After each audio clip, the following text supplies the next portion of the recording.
çık, bir, çık, bir, çık, bir, çık, bir. Bir de öne. Siz bir kamanası, gel buraya. Siz bir kamanası, gel buraya sürün. Arda durun, tamam. Siz de bir kamanası kolu durun. Aha. Beni çalma, benden de gitti. Beni ayına bakın. Aha. Güven özellikleri seçen buraya. Ondan sonra kapı gördüğünüz bunların altında şartlar koyacağız. Bilirsiniz. Herkes kendi istediğinin altından bir tanesini kaldıracak. Seçen kaldıracak. Altına bir şartı yükleyerek o şartlar düşen türlüğü bu sefer daha biz ve daha duyacaklar kamanı galip olur. Ve ona göre test edilmek lazım. Test edeceğiz bakalım. Altında zaten gibiler. Kaman olur ki ben böyle harcılar bir karayımız lazım. Vatanda sevir beni. Yurdum Azerbaycanım. Sensin yüreğim canım. Ben sevirəm vətəni.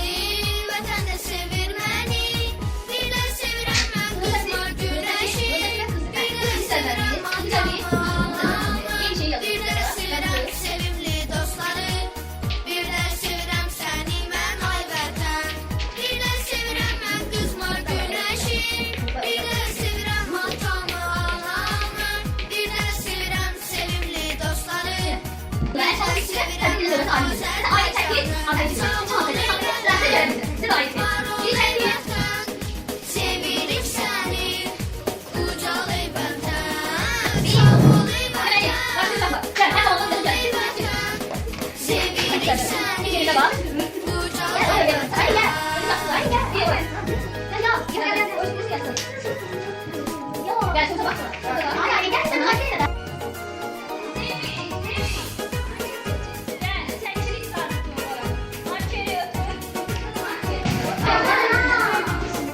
Şansı verin, buyurun arkadaşlar.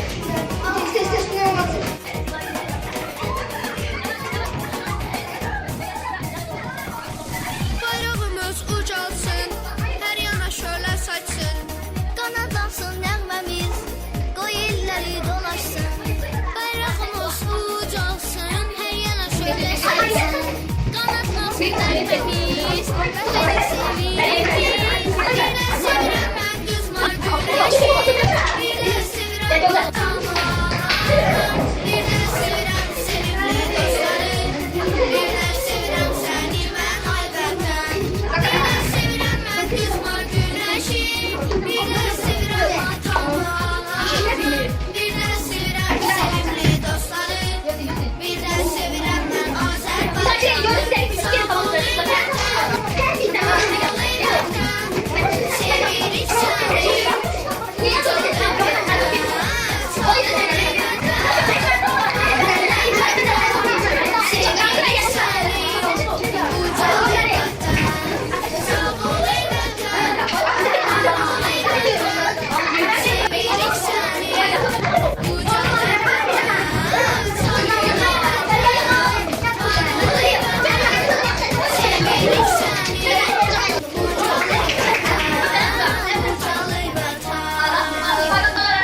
Bayrağımız ucalsın, hər yana şölə saçsın.